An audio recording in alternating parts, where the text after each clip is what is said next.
Hi hello నమస్తే నేను మీ Aishwarya welcome to Dhatri.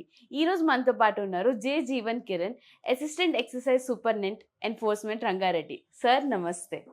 Thank you. So sir, చాలామంది ఇలాంటి యూత్లో ఇలాంటి వాళ్ళు కూడా ఉన్నారు, ఎవరైతే వాళ్ళు కన్జ్యూమ్ చేసుకోవాలనుకోరు కానీ చాలా ఫోర్స్ఫుల్గా కన్జ్యూమ్ చేసుకున్నట్టు వాళ్ళు సరౌండింగ్స్ వల్ల వాళ్ళు కన్జ్యూమ్ చేసుకుంటారు. వాళ్ళు ఎప్పుడైతే మీరు పట్టుకుంటారో వాళ్ళు వచ్చి కన్ఫెస్ చేస్తుంటారు కదా, ఇలాగా నేను ఫోర్స్ఫుల్గా అయ్యాను. సో అలాంటి వాళ్ళతో మీరు ఎలా డీల్ చేస్తారు? కొన్ని సందర్భాల్లో ఇటువంటి సిచ్యుయేషన్స్ మేము ఫేస్ చేసాము. వాళ్ళు ఏంటంటే కొంతమంది ఎక్కువగా ఆ యూత్ ఫ్రెండ్షిప్ వల్ల ఎక్కువగా పాడైపోవడం, దాంట్లోకి వెళ్ళడం జరుగుతుంది. కొంతమంది జరిగిపోయిన తర్వాత వాళ్ళకు ఈ టూర్స్, ఈ సోషల్ మీడియాలో ఉన్నటువంటి అట్రాక్షన్స్కి అట్రాక్ట్ అవ్వడము, వాటిలోకి వెళ్ళిపోయి పార్టీస్ అవన్నీ చేసుకునే సందర్భాల్లో వాళ్ళు ఎడిక్షన్ అయిపోతున్నారు. ఎడిక్షన్ అయిపోయి వాళ్ళు బయటకు వాళ్ళకి ఎటువంటి స్టేజ్కి వెళ్ళిపోతున్నారంటే, మేము ఇది తాగకపోతే బ్రతకలేమేమో, మేము ఇది తాగకపోతే మేము అసలు సర్వైవ్ కాలేమేమో అనే స్టేజ్లో కొంతమంది మేము పట్టుకున్నటువంటి వాళ్ళని మేము చూసాం. అటువంటిప్పుడు కొంతమంది మంచి ఫ్యామిలీస్ నుంచి ఉన్నటువంటి వాళ్ళని చూసాం. పేరెంట్స్ని పిలిపించి కౌన్సిలింగ్ చేసిన సందర్భాలు ఉన్నాయి.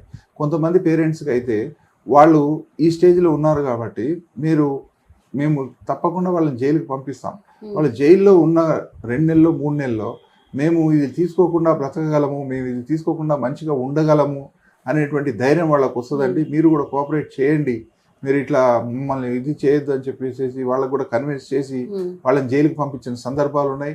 జైలు నుంచి వాళ్ళు మళ్ళీ బెయిల్ తీసుకొని వచ్చి తిరిగి వచ్చి, నేను జైల్లో అతను మనము ఫిజికల్గా చూసినప్పుడే జైల్లో ఉన్నన్ని రోజులు మంచిగా ఉన్నాడు, బయటకు వచ్చిన తర్వాత ఆరోగ్యం మంచిగా అయింది అనేటువంటి ఫీలింగ్ మాకు కలిగింది. ప్లస్ వాళ్ళు కూడా రియలైజ్ అయ్యారు. తర్వాత మేము ఇప్పుడు తీసుకోకుండా ఉండగలను అనేటువంటి ధైర్యం కూడా కొంతమందికి వచ్చి వాళ్ళు దాని నుంచి బయటకు వెళ్ళిన సందర్భాలు కూడా ఉన్నాయి. రీహాబిలిటేషన్ సెంటర్స్కి వెళ్ళినా కూడా వాళ్ళు వెళ్తామంటే కూడా రీహాబిలిటేషన్ సెంటర్స్లో కూడా మనం పంపించచ్చు, ఆ ప్రొవిజన్స్ ఉన్నాయి. రీహాబిలిటేషన్ కన్స్యూమర్స్ ఎవరైతే ఉన్నారో రీహాబిలిటేషన్ పంపిస్తా అని చెప్పి అతను మనకి రాతపూర్వకంగా ఇచ్చినట్టయితే ఆ సెంటర్స్కు పంపించేసి వాళ్ళకి 1 year 1 month 2 months ఒక పీరియడ్ ఉంటుంది. ఆ పీరియడ్ అక్కడ తప్పకుండా ఉండేటట్లయితే వాళ్ళని ఇగ్నోర్ చేసి రీహాబిలిటేషన్ సెంటర్స్ పంపించండి అనే ప్రొవిజన్ కూడా మన చట్టంలో ఉందన్నమాట. మెయిన్గా ఇటువంటి వాళ్ళని ఆ పేరెంట్స్ని పిలిపించి చెప్పడానికి కూడా కొన్నిసార్లు వాళ్ళు భయపడతారు. మా మమ్మీకి తెలియకూడదు, మా డాడీకి తెలియకూడదు, మా డాడీకి తెలిస్తే చంపేస్తాడు. ఇటువంటి సందర్భాలు కూడా మేము చూసాం. అయినప్పటికీ కూడా మా బాధ్యతగా ఏం చేస్తే మనము మంచిగా దీన్ని ముందుకు తీసుకెళ్ళగలుగుతాం అనేటువంటి దాన్ని చూసి ఆ ఉన్నటువంటి పరిస్థితిని బట్టి మనము యాక్ట్ చేయడం జరిగిందనమాట. చాలామందిలో మెయిన్గా ఏంటంటే చట్టం శిక్షిస్తుంది, కానీ వాళ్ళలో మార్పు రానంతకాలము వాళ్ళలో మనం చేసినటువంటి క్రియలో ఉపయోగం ఉండదు. కాబట్టి మా ప్రయత్నంగా ఏ రకంగా మనం వాళ్ళలో మార్పు తీసుకురాగలము, ఏ రకంగా ఈ చట్టాన్ని అమలు చేయగలమని చూసి దాని ప్రకారమే చేస్తూ ఉంటాం.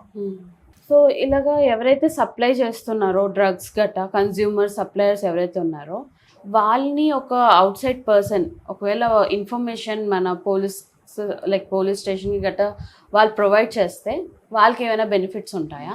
మామూలుగా ఇన్ఫార్మర్స్ అంటారమ్మా వాళ్ళని. ఇన్ఫార్మర్స్ మాకు ఇన్ఫర్మేషన్ ఇస్తూ ఉంటారు. కొన్ని సందర్భాల్లో ఇచ్చినప్పుడు వాళ్ళ యొక్క ఐడెంటిటీని మేము తప్పకుండా రహస్యంగా ఉంచుతాం, వాళ్ళకి ఎటువంటి ఇబ్బంది లేకుండా చూస్తాం.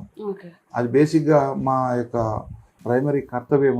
అది తప్పకుండా మేము రహస్యంగా ఉంచుతాం, దాంట్లో అనుమానం ఏం లేదు. కొన్ని సందర్భాల్లో ప్రభుత్వం కూడా ప్రోత్సాహకాలు ఇస్తుంది, ఇప్పుడు అదే ప్రయత్నంలో కూడా ఉంది. ఎవరైతే ఇన్ఫర్మేషన్ ఇచ్చారో వాళ్ళకు కూడా ప్రోత్సాహకాలు ఇచ్చి ఇన్ఫర్మేషన్ ఇవ్వండి అని చెప్పి కూడా మేము ఎంకరేజ్ చేస్తూ ఉంటాం. మాకు కూడా కొంత సీక్రెట్ ఫండ్ ఉంటుందమ్మా గవర్నమెంట్లో. అప్పుడు కొన్ని సందర్భాల్లో వాళ్ళకి ఆ ఫండ్ని మనము ఇచ్చి కూడా ఇన్ఫర్మేషన్స్ తీసుకొని మంచి మంచి కేసులు చేసిన సందర్భాలు ఉన్నాయి. రకరకాలుగా చేస్తూ ఉంటాం. కొన్నిసార్లు డెకాయ్ పర్చేజ్ కూడా చేస్తాం. అంటే ఏదో ఒక రకంగా మేము ఒక మనిషిని మేమే పంపించి అతని దగ్గర కొనిపించి తర్వాత వాళ్ళని కూడా మేము ట్రాప్ చేసి పట్టుకుంటాం. అదొక ప్రొసీజర్ ఆఫ్ డిటెక్టింగ్ కేసెస్. ఆ రకంగా కూడా మేము చేస్తాం. వాళ్ళకు తెలియకుండా ఏ పద్ధతులు అయితే ఏ మోడస్ ఆపరెండిలో వాళ్ళు కూడా చాలా యాక్టివ్గా ఉంటారు. ఈ డ్రగ్ పెడ్లర్స్ అందరు కూడా చాలా యాక్టివ్గా చాలా స్మార్ట్గా ఉంటుంది.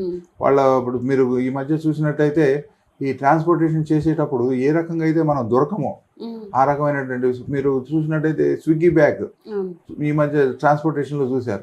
అసలు there is no way with Swiggy this thing. అయినప్పటికీ కూడా అతను బ్యాగ్లో ఉంటే స్విగ్గీ అనుకుంటారనేటువంటి అంటే మమ్మల్ని బురిడి కొట్టించడానికి వాళ్ళు ప్రయత్నం చేస్తూ ఉంటారు, వాళ్ళని బురిడి కొట్టించడానికి మేము ప్రయత్నం చేస్తూ ఉంటాం. ఆ ప్రాసెస్లో రకరకాల మోడ్ ఆఫ్ ట్రాన్స్పోర్టేషన్ వాళ్ళు చూస్తూ ఉంటాం. కార్లో ఇప్పుడు చూసినట్టయితే మా వాళ్ళు చెక్ పోస్ట్లో చూసినట్టయితే కార్ డోర్స్లో తర్వాత ఎక్కడ సీట్స్ తీసేసి ఆ ప్లేస్లో గంజాయిని పెట్టి అవి కూడా ఆ రకంగా కూడా డిఫరెంట్ మోడల్స్ ఆపరేటివ్స్ మేము చూసాం. వాటిని కూడా మేము తీసి కేసెస్ చేస్తాం. ఇన్ఫార్మర్స్ మాత్రం మేము ఎప్పుడు కూడా ప్రొటెక్ట్ చేస్తాం. సో వాళ్ళ ప్రొటెక్షన్ మాత్రం మీ ఫస్ట్ ప్రయారిటీ ఉంటుంది. ఫస్ట్ ప్రయారిటీ ఉంటుంది. Thank you so much for joining us. మీరు మాకు ఈ అవకాశాన్ని ఇచ్చినందుకు మీకు కూడా కృతజ్ఞతలు. Thank you Thank so you. much.